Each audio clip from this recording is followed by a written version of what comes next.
Okay, tonight we're here for Dr. Kim Farley, her Vice President of Academic Affairs, open forum. Just stumble all over everything. Dr. Farley is the Dean of Mathematics and Natural Science at Milwaukee Area Technical College. Prior to that, she worked with environmental scientists, regulatory specialists, and policy analysis in the environmental and energy consulting field. She has a PhD from Texas Tech University in political science, as well as a master's in public administration. She is a Wyoming native and graduated from the University of Wyoming with her political science degree there. I will turn this over to Dr. Farley and let her introduce a little bit more about herself. Okay.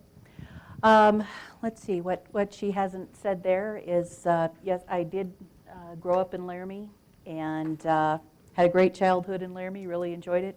Lived 2 blocks away from the University of Wyoming, so there was never really any discussion about where I was going to go to school. But I had a wonderful education there. And then once I went to graduate school, I really focused on environmental policy and not having any idea that I was going to go on and get a PhD, I guess, at the time. But it was just a great program, and it gave me the opportunity to do an interdisciplinary studies. And I think that's kind of wound up defining me and what I really like to do. With both my master's and PhD programs, I was taking courses not only in the political science department or the public administration department, but also at the law school. They did allow us to take law classes with the regular law students.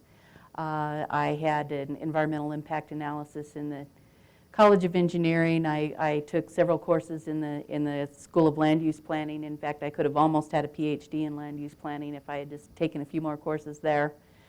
Range and wildlife management, I don't know, environmental economics. I really was all over the college, and I just liked the idea of being able to go out and work with different instructors and see how the courses that they were teaching could apply to what I was doing in political science. And I think that really helped me in terms of getting jobs later in my life, because I did have that diversity and that interdisciplinarity. When I left Texas Tech, well, during the process of getting my PhD, I was really fortunate to have 2 very good graduate research residencies with Argonne National Laboratory at the U.S. Department of Energy in Washington. So I did my dissertation research in Washington and also learned how to be a policy analyst in the process. I left Washington in January of '87, I guess. My last research residency lasted much more than a summer, but I was really enjoying what I was doing out there, and they allowed me to continue. And got my first full-time teaching position at the University of Wisconsin, Green Bay. So I moved out there. I was there for a few years, and I discovered that it's really hard to finish a PhD when you're not right there at your college, and you're doing a lot of other work on top of that. So I had an opportunity to go back to Texas Tech as a 1-year visiting assistant and work with my committee, and got everything done, thank goodness. And at the end of all of that, I was married and then pregnant, and wound up graduating on a Saturday, sending my company home on Sunday, turning in final grades on Monday, going into labor on Tuesday, and having her on Wednesday. So it all worked out really well. So after that, we moved back to Washington. I had called a friend at Argonne and asked him how, if they were hiring, and he said, how fast can I be there? So we moved back to Washington. So I've lived there 3 times and worked there for 3 years. That was during the Reagan administration, first Bush administration, I guess, as well. And literally left the crowd during Bill Clinton's inauguration to catch a plane to fly to Albuquerque and interview for a position out there with an energy and environmental consulting firm. So we lived in Albuquerque for 3 years, and then my husband was from Wisconsin and wanted to move back there. So we moved back there in 1997. Worked for an engineering company for a while, and after they were bought out and I was laid off, I started looking at education again and was fortunate to get a position as an associate dean in math and science at Milwaukee Area Technical College. So I've been there for the past 11 years and been very involved with a lot of programs there. The biggest thing I think has been growing their STEM, science, technology, engineering, and mathematics areas, and enjoying what I do there with the students and the opportunities that we're able to give to them. So that was a lot more long-winded than my introduction this morning, but anyway, so questions that you would like to ask? I didn't meet you this morning, or you, I think. I've seen, and you were in the last one, right? You? This morning. Oh, this morning, okay. I'm Brenda Little. I'm on the Board of Trustees. Oh, nice to meet you. Nice to meet you. I'm Jerry Grego. I teach accounting and management. Okay, thank you. Do you have any questions? Okay. Well, you do. I've already answered some of them. She was in Yeah, that previous one. I haven't heard you answer this one specifically yet. LCCC, like most community colleges, uses a large pool of adjunct faculty to sustain our course offerings. Many of our adjuncts are also full-time LCCC employees. How should an institution balance the need for qualified adjuncts with the need for full-time employees to be in their workstations doing their tasks during regular business hours? And how should an institution ensure equity in terms of employee treatment when allowed to teach as an adjunct? We deal with this at MATC as well, and what our procedure has been, unless it was really an emergency that we needed to have this person's expertise during what would be their full-time working day, is that they can teach online if they are qualified to do it and the need is there for them to do it. They can teach in the evenings, but we do not have them teach during the regular workday, and I think that's the most equitable thing. I recognize that in a college where you may have someone with particular expertise and really need to have them teaching a specific class during the day, then that discussion needs to be held. I don't want to do anything that's going to be unfair to other instructors. However, I feel like LCCC hired that person for a specific reason at the beginning, and that was for them to be a full-time employee. I'm assuming that full-time probably came before their desire to teach part-time. And I would make that assumption anyway. But I think that their full-time job has to come first, and if they want to teach as an adjunct, that would come outside of the regular business day.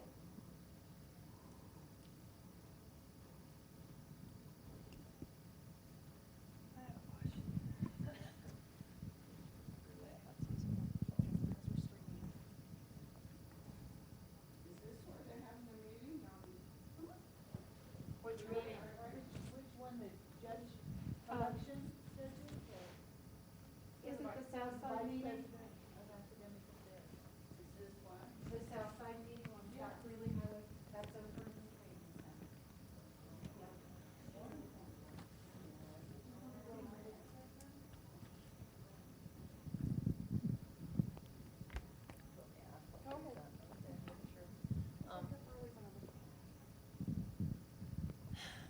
How do you think your life experiences have equipped you to become the Vice President of Academic Affairs at Laramie County?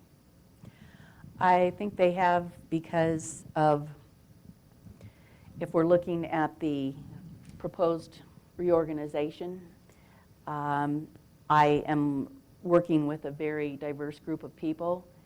I am currently in the math and science area and liberal arts, so we're dealing really with all of general education, and I have that background. But because of what I do at MATC, I am constantly dealing with other divisions. So how math and science applies to the technical and applied science division, which would include the engineering programs and welding and metals and lots of other, let's see, computer isn't in there, but those are some examples from that area. The business division would be all of the computer, IT, paralegal. There's a water program that's in that division too, oddly, but I work with them. And health occupations particularly, because my science courses especially support the health occupations programs. I work very closely with all of those. So when I look at even a proposed reorganization structure here, what I see are people in agriculture, where the courses that I have worked with or programs that I have worked with have a lot of tie-in there. The technical programs, the health programs, and I think that I wouldn't have any problem working across those various areas. I also don't like the idea of working in silos, so because I do have such an interdisciplinary background, I think that would be very beneficial. All of the outside experience that I have working in Washington, working in Albuquerque, working in Milwaukee as well, I think I have a lot of additional background that I can draw on when working with faculty and programs. One of the big things would be my energy background, and Wyoming being a big energy state, and I would be overseeing that particular program as well. So I think I would bring a lot to this position. I have a question. How do you motivate and inspire others to reach for excellence?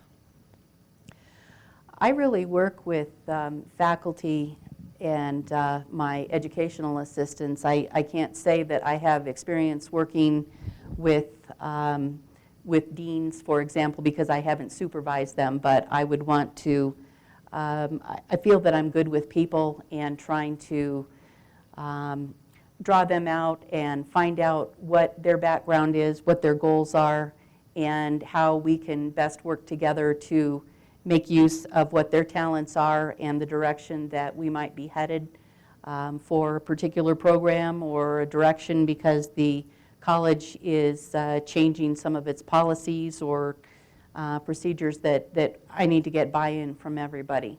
So when we are looking at improving retention, just as an example, and I start working with math instructors, and we're brainstorming on what our current resources were and how we might be able to better serve our students. One of the things that we came up with was, and this is, I should say, better serve in the face of really dire fiscal constraints right now. So our educational assistant in math wasn't working out very well. He seemed to always find another part of the building to be in besides in there working with students, and his educational level wasn't high enough to help all of the students that we really would have preferred him to. But because of our union situation, again, it was very difficult to move him someplace else. So finally, with a lot of pain, we were able to get him assigned to another division, but we were still in the same situation of, okay, now even though the person we had before was poor, now we don't have anybody. How are we going to help support our math students?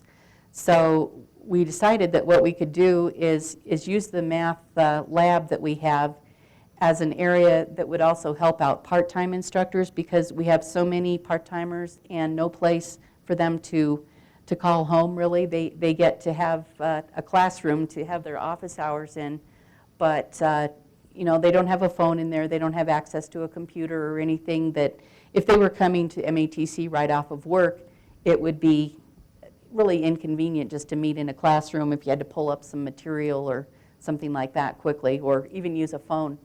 So we thought if we can put the teachers in the math lab, and then also see if they would be willing to donate their office hours to the math lab. When we started mapping out a structure and looking at the times that they were teaching, we discovered that if we could get buy-in on that, we could actually staff the math lab for more hours and a bigger range of hours than we could when the 19-hour-a-week educational assistant was in there.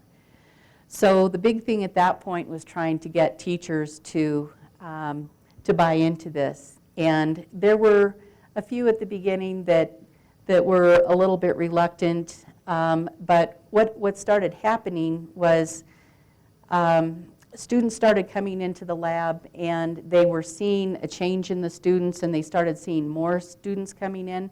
And it wasn't just their own students who they had encouraged to come in, but now others, and sometimes higher level math students. We got some student workers to come in who had already taken the courses and had usually been like a couple courses above what we were supporting in there, which was the pre-algebra and elementary algebra. And this gave those students an opportunity to reinforce their own skills and be working with these teachers. And we only, in the end, had one teacher who said, I flatly refuse to work in there. And he had gone to the union and said, you can't make me do that. And we were really trying to tell them that this is voluntary. But full-time instructors started going down there too, because what they were discovering was that their students were more likely to meet with them in the lab. I think they saw it as a less daunting area than if they met with them in their office. And so as a result of that, and it wasn't anything that happened overnight, but through the course of a couple of semesters, we have really good participation now with the faculty. And part of it was some very good teachers that set this up. I think part of it was me talking to them or sending them an email explaining the situation. I'm really big into communication, and I think that if people understand what the need is, most people are going to rise to the occasion, and that's what I always count on with my instructors, and for the most part they'll do it, but they know that I'm going to tell them the truth. Sometimes it's not going to be anything that I want to say very badly either, but I would much rather have the buy-in from the beginning and communicate with them from the beginning what's going on than have people be surprised and then be upset about it later. It just, I think, has made for much better relations, and I tend to be kind of a straight shooter as far as that's concerned, so I'd rather let people know what's happening up the front, and I think they appreciate me for it and will do things for me because of that.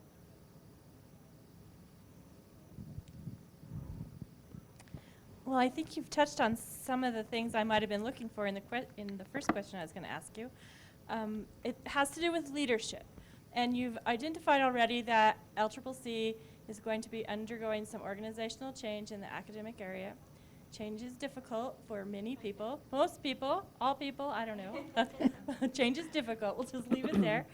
And so I would like to know, as the leader of the academic area, what you would do to help navigate that change in a positive way.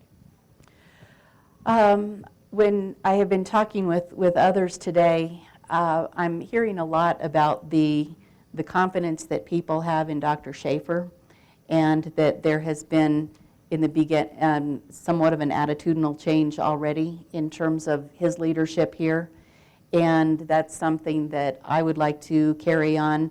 I believe in being honest with people. These are going to be changes, and I'll say alleged changes because nobody knows what's going to happen at this point really, but it's going to be a different structure, I think, than a lot of people might be used to, or they might be under a different supervisor now than they had been in the past. And I think that that there needs to be some trust, and sometimes it's hard to have trust if you feel that there's something out there that might be disrupting your life, and nobody wants to have change. But I think if we have faculty and staff buy in on this, perhaps if we have conversation days or something which we've used before at MATC as a way to get input, I think we can start to get an idea of what people's concerns are, what people's ideas are, because nothing, as far as I understand this, is set in stone right now, and they're waiting for the Vice President of Academic Affairs and the Vice President of Student Services to get on board so that all of this dialogue can take place and we can figure out really what is the best direction to take.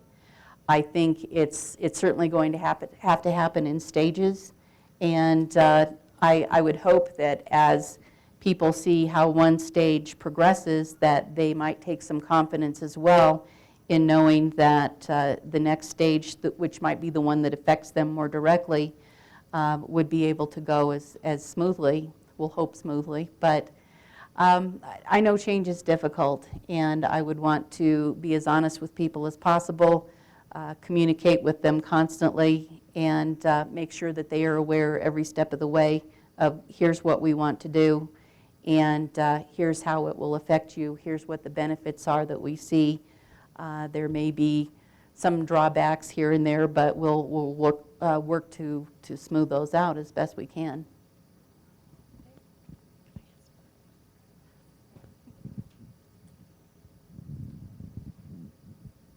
Just as follow-up to your comment on communicating constantly, as an academic support program, communication from top doesn't always come down to me, except through the filters of the people above me. And so when I do get information, it might be from someone here instead of someone above me. And I sometimes feel like the filters on from the people above are, she doesn't need to know that, but it impacts what I do with students. So how will you use the communication lines, or not use them, to make sure that everyone gets the information? It would probably be both, because depending on what the circumstance is or who I'm talking to, sometime I might be talking with the dean of an area or an administrator of another area, and let them know that here's a change coming through that might be of interest to the people who you are working with. Other times, and I've done this before, I volunteer to go over to their meetings and talk directly with their people because we've had curriculum changes that might directly affect them, and I want to make sure that they know, or I've met with their advisory committees so that they know how these changes might be affecting their programs and how we can help them with it. So it just kind of depends on the circumstance, but I've certainly done both, communicating with other deans, for example, or associate deans who are a lot closer to the instructors, or going directly to advisory committee meetings and department meetings and talking with people. And I've certainly been collared in the hallways too by people that I'm glad to stop, and hallway meetings are often very productive too. So I view the Vice President of Academic Affairs as kind of being the tip of the sword, and the sword being all of the academic areas. So you would be the single person that represents all of the rest of us. And I would like to know what characteristics or traits that you bring to the table that we know that you are going to be the best representative for all the rest of us, to the board, to the president, to whomever, wherever. I said in an earlier meeting that I am a person who walks the talk. I don't ask people to do things that I wouldn't be willing to do myself, and I try to be an example to those who I lead. I put in an incredible number of hours every week both at work and tend to go home and put in a little bit more. I had a teacher the other day, and I was actually on vacation, and it was only 8 o'clock at night, but she said, "Don't you ever sleep?" when she emailed me back, and it was only 8. But I will respond at 11 too. Sometimes it just kind of depends. I want to make sure that people have the information they need. If we have something critical coming up the next day, and I feel that I haven't totally done what I need to do to prepare for it, I'm up and going to make sure that it's ready. I check email late because I don't like surprises the next day. If I find out, I get an email from an instructor saying that, they've had an accident and they're not going to be in class the next day, it gives me an opportunity to possibly find a sub so that the students aren't learning out for it, or at least I can walk in the next morning and know that I might have to go in and meet that class. I have gone in and suddenly taught a couple of classes depending on what the area was. But I'm somebody that's right now all over the place, and I wouldn't want to change that. I don't want to be the person in the tower that's, looking down from above, because that's not me. I like to be out with the people that I'm working with and understand what it is that they're doing. Some people might say it's micromanaging. I would call it more that I want to understand, because I want to be able to support them, and not so much to say, I don't think you're doing this right. But I don't like surprises. If somebody were to suddenly come to me and go, oh, I see one of your teachers is developing this new program or something, and I don't know anything about it, I don't want to be in that position. So I do try to keep in touch with people. I tend to walk around a lot because I learn a lot that way, and I can meet faculty in their offices and on their own turf instead of them coming into my office, which sometimes puts a little bit different dynamic on it. So I think I'm somebody that's very in touch, and I would tend to lead them, try to lead them in the right direction as far as these reorganizations are concerned.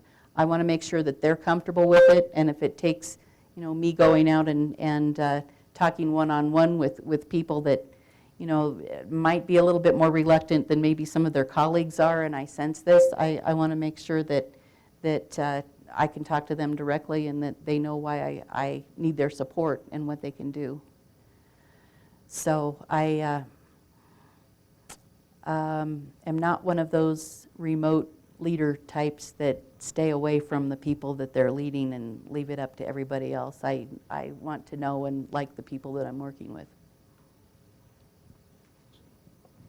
Kim, to follow up on that question a little bit, you said that you're not necessarily the person who's out there to say you're not doing it right or something along those lines, but obviously in your position you've ran across situations where they weren't doing it right, or perhaps you felt they weren't doing it right.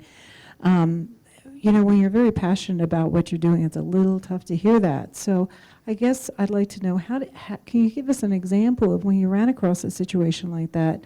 You were out there, you had your sleeves rolled up, and you discovered they weren't doing it right. How did you handle that? I always hate those situation questions, because then I have to stop and think of something. Yeah. And another one.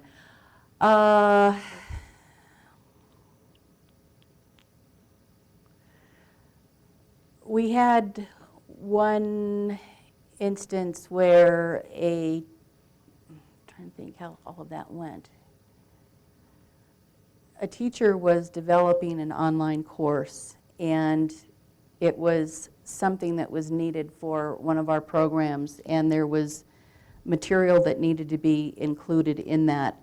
And I found out about this indirectly, and because, again, I've got to sometimes tiptoe around our very strict union shop, and it was another instructor who had brought this information to me, and of course they didn't want to be named either. And I had to, figure out a way to get to the one instructor and let them know that I had this knowledge somehow, and then B, think about how we would resolve it. And the first part wound up being easier than I thought, because it was an online course they were developing, and it was a subject that I had interest in, and I asked them, would it be possible for me to have guest access on their Blackboard site so that I could go and take a look at it. And so she agreed to do this, and then I went out there and was looking at it, and I have to say, just as a side note, I learned so much from what this teacher was doing in terms of setting up her course, and there were some really good aspects to it.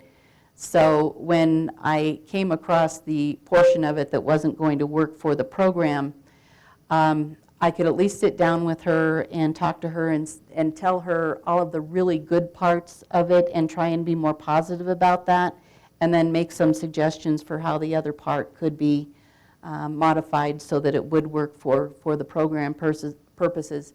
And she was really amenable to that, so it wound up not being a big thing, but just to get access to an instructor's Blackboard site is tricky sometimes, depending on who the person was. And then when you're making comments about somebody's baby that they've put a lot of work into, that becomes difficult as well.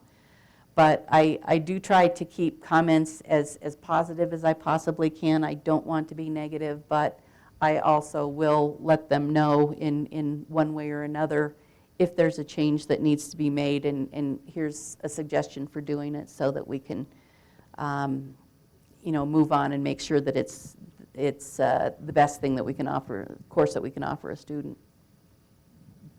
And if those changes aren't made? If those changes aren't made, then we have to have further discussion about that. I've gone through that with syllabi, for example. I was talking with Dr. Schaefer about that this afternoon, because I said when I started there, I was looking at syllabi. All the teachers have to turn in their syllabi each semester at the beginning, and so I was looking at a few of them, and some of them were handwritten, and some of them were one page, and it was really not good. And I know that as a student and as a teacher, what I would like to see in a syllabus and the information, especially on the student side, so I can constantly track my grade and feel reassured about where I am in the class and what I need to do. And I just wasn't seeing that in some of those. So I started taking piles of them home with me every night and going through them really minutely and making suggestions, turning them back to teachers with suggestions about how they could tighten them up. And this worked with just about everybody, and I did see some real changes in them. One person I can think of in particular, though, he had originally been turning in handwritten syllabi, and he's somebody that has handwriting about that large. And we used to hold it up and say, "Can you read this from across the room?" because it was that large. And I insisted to him that this wasn't professional and that he really needed to work on sharpening up his syllabus and getting this information in, and also getting it in a typed format. And he didn't like to use computers and really prided himself on not using computers. And this went back and forth for a couple of semesters, and I finally said, I'm going to put you on an action plan, because I don't think this is a good representation of what we should be as math instructors. You're not giving the students all the information that they need. We ultimately developed a template for instructors which helped them, and I would give those out especially to new instructors coming in, so that things like ADA language was in there, our process for student complaints, phone numbers and room numbers for the Academic Support Center, so that important information would be in all syllabi to help students. And then I put in a lot of suggested language for newer instructors, and I said, it's totally up to you how you want to phrase this, but it's important that students see that you have a makeup policy, because if they're not happy with what you say or you keep changing it, I'm going to see them in my office. And a lot of the suggestions that I made on this template were as a result of seeing students in my office for one complaint or another. So we really worked to try and tighten those up. And he ultimately did wind up following the syllabus. I think he got his wife to do the typing. I don't think he ever actually did it, but it is in conformance now. But it took me threatening to put him on an action plan, which is a big thing for a union member, before he would finally start to make a syllabus that looked like a professional would. What's the most difficult situation you've had as a supervisor, and how did you handle that?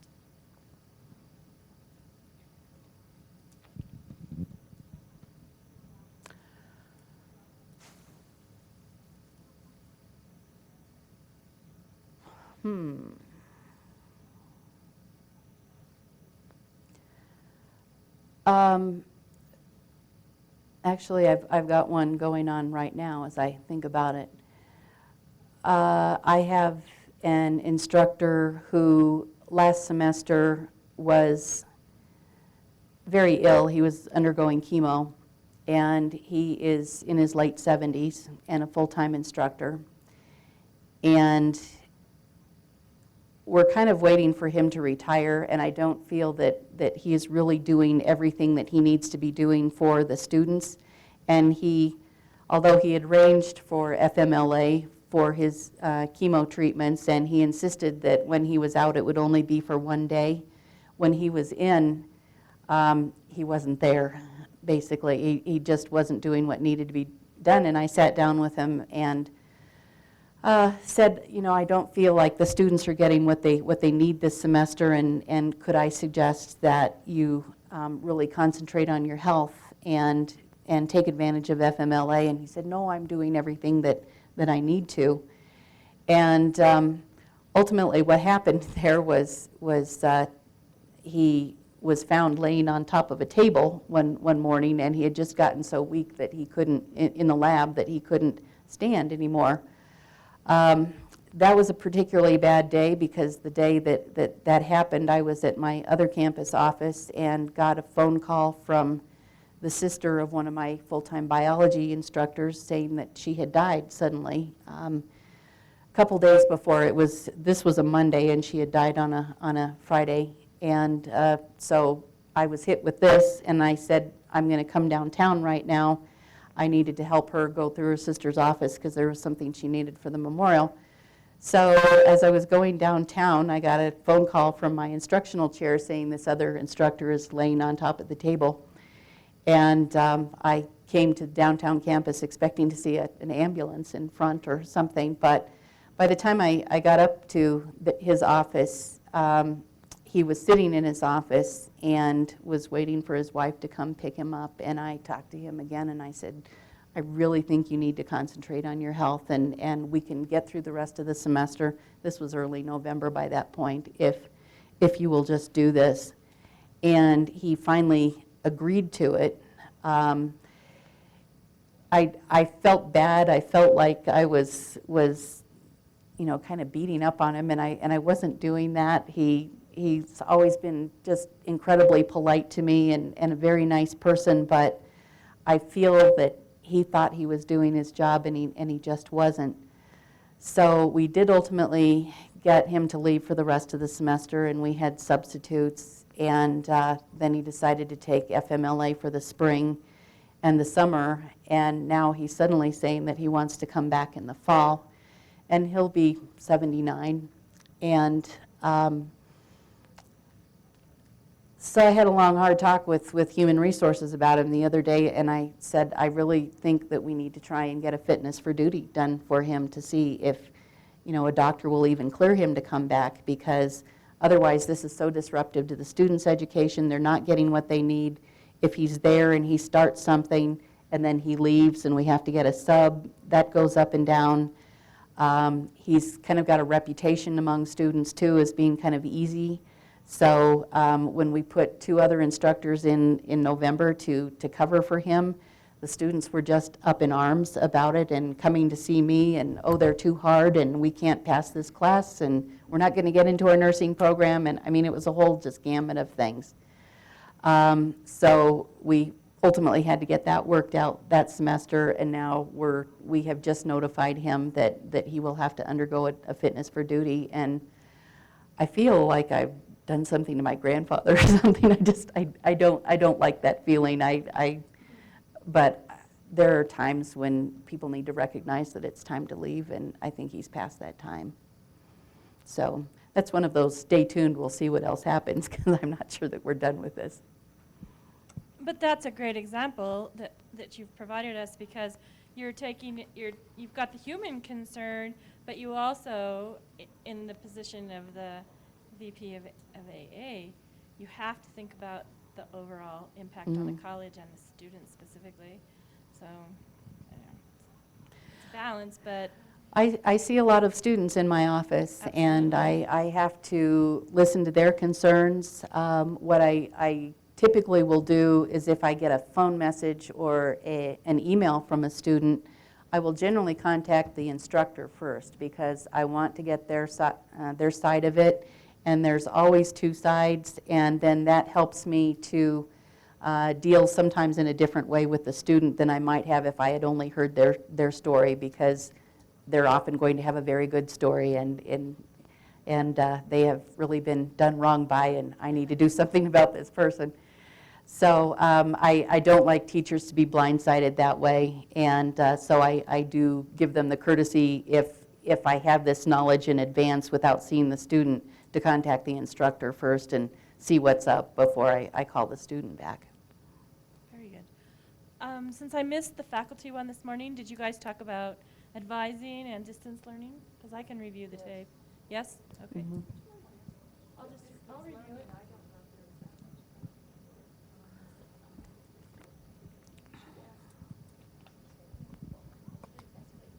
Well, I guess I'm wondering what kind of experience you have with distance learning, and I always have a concern about quality in distance education and what you would put in place to make sure that we always have good quality. Okay, I am currently teaching online at a other technical college with our union requirements. The union doesn't want the administrators teaching there. I'm kind of sorry about that because we have a different student population, and it would be nice to be able to see the students in the classroom and understand what some of the teachers are going through with the teachers by having with the students by having that experience. Rather than a lot of times when I see a student in my office, it's for a negative reason, and I get tired of dealing with students for just negative reasons, because they're not all. I really love the student that'll come in and say, I love this teacher, they're doing a great job, but there's not enough people that will take the extra time to do that, where they will take the extra time to complain. But I teach online, and the college that I'm teaching at requires all of their online instructors to take a professional development course that is online, and we had a group of about 20 to 25 of us, I would say, in there. And it was just a tremendous course, and I learned so much about things that we're not doing at my school. For our online requirements, it's just that you have a Blackboard course, and there's nothing else about how you construct this course, or what the laws are regarding the way, maybe copyright laws, for example, that teachers would need to know. And so I just found that course to be tremendously beneficial, and I had hoped that at some point we could implement something like that at MATC.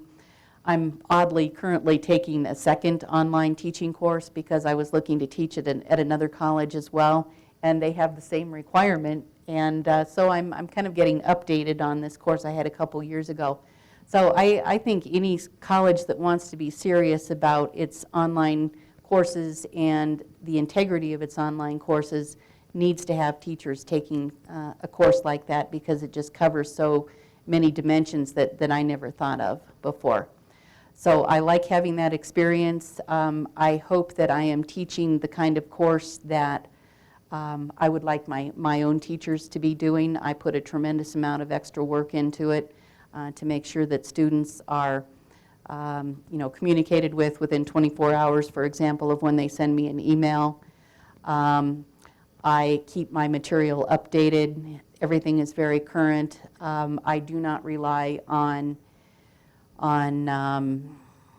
online quiz or online testing as my only assessment method. I do have a quiz just to kind of make sure that they've at least gone through the chapter, but I know full well that they could be sitting there with the textbook right next to them while they're answering that. I believe in writing across the curriculum, and I put a lot of writing requirements into my courses, and I spend a lot of time correcting because I want them writing at a college level. This is a college transfer course. So that's what I like to see in an online course. This is what I'd like to see all teachers doing. I have a problem with teachers that just plug in a course cartridge that was developed by a publisher, and it does all the grading and everything for them, and they really don't have any contact with the students through the semester. I don't think that's really ethical, but I know there are people who do that and feel that they're teaching, and I don't think they did anything other than put their name on the course for the most part. So I would like to see something like these courses that I have taken or am taking made available, and some structure put in place for online courses or other distance ed courses. We deal with two-way video, for example, that we broadcast from the downtown campus to our other 3 regional campuses, but we also broadcast to a few high schools in the area so that those students can take our calculus courses. And we have it set up so that the courses are offered during an afternoon of a regular school day, so they can get their high school coursework done in the morning, and then for those who want to take the calculus, it meets their schedule in the afternoon and they don't have to leave the campus. So there's more distance than just online, but that's the big one I think that people are concerned about. I just want to make sure that it's offered in a way that I can guarantee the integrity of the grade that I'm giving, since it'll transfer someplace, and I don't want a university to think badly of us either, that we're giving away grades. I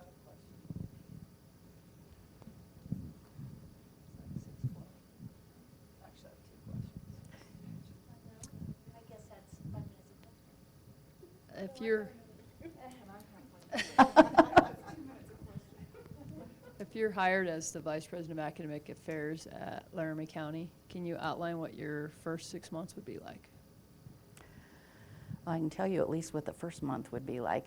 And I mentioned that in an earlier meeting today, that when Hillary Clinton was running for Senate in New York, she engaged on a listening tour going around the state. And that would be very important to me, because I'm not going to pretend to come in here and have the answers, and I've got to get a feel for what is going on before I could even say, here's the next step that I will take. But the big one is to meet everybody, to find out what they do, to find out what they like, what they dislike, and as we start to talk about a reorganization, what they would see, how they would see themselves as being impacted in it.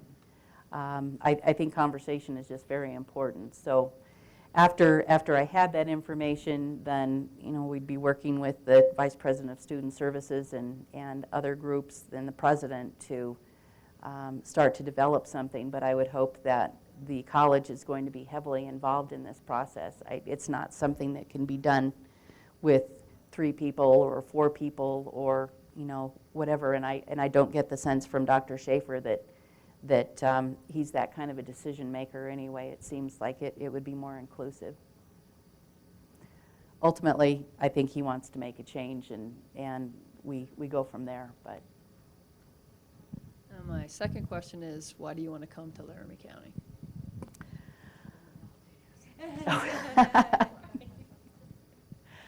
I've been at MATC for 11 years, and while I have had the opportunity to do some exciting things, particularly in terms of grants, a lot of what I do is pretty similar from day to day, and growth opportunity there is not likely to happen within the next, I would imagine, 4 or 5 years.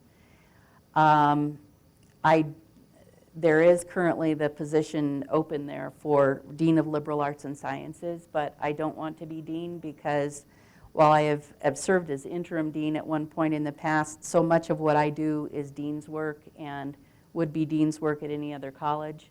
I want to go above just working in one silo again. And when I read this position description, which is probably one of the longest position descriptions I've read, there was so much opportunity to use my background in different ways and to be working with people all across the college instead of more just people within one division, which is what I've been doing.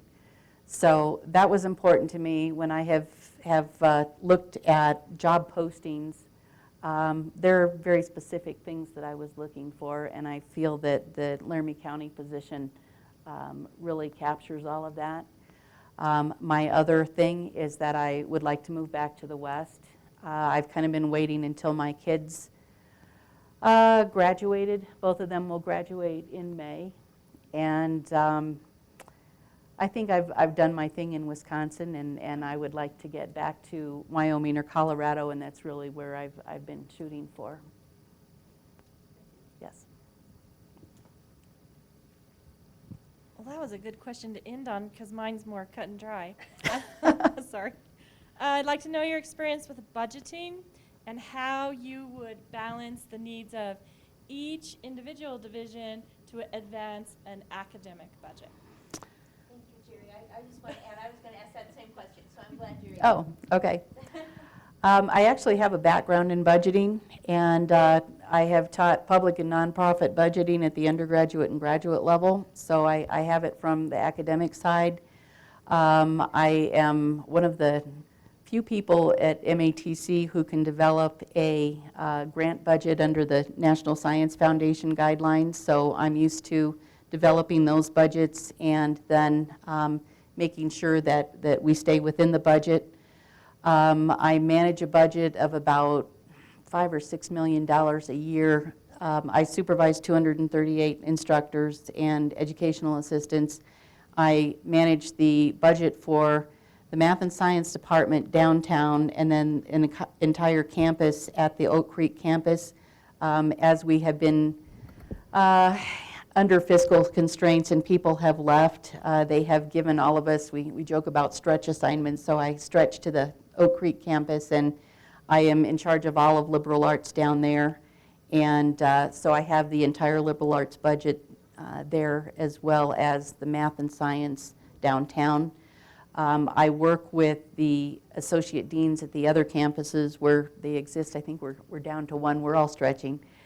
And talk to them about their math and science needs at their campuses, because I've got a better feel for what especially the science needs are than somebody who's maybe working in the psychology area, which one of those associate deans is.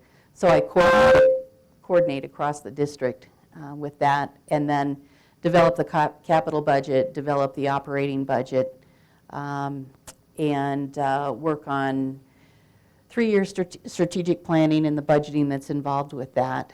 I've helped in the past when we were short of administrative assistants in the division to coordinate the entire liberal arts budget, which is significant because it's the largest division in the college.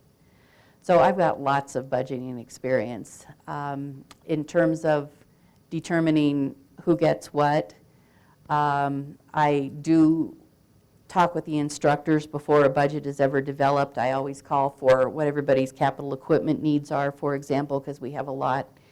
And then we start to look at how that equipment serves programs. Is this a replacement? Is this a new piece of equipment? How can we maybe make use with what we already have in some ways if money is really tight? And then how this gets us into the future if we're making this expenditure. So.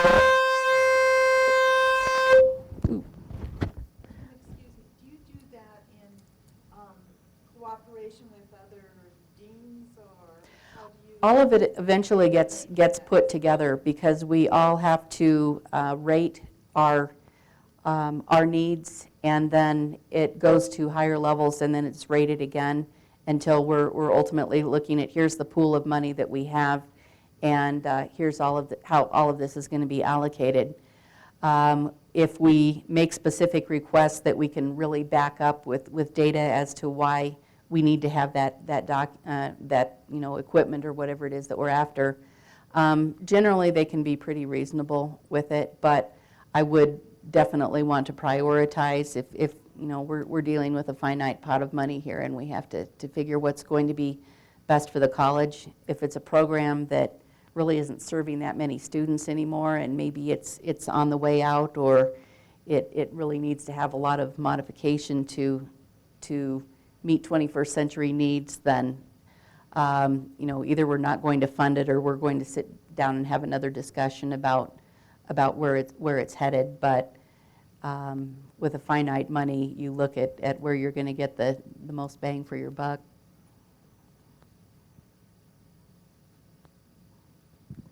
I think we're just about out of our time, right at 6:30. So thank you, Dr. Farley, for your time and the day. You're welcome. Nice to meet everybody and hear your questions. So I've been asked more questions today than I think I have in my life.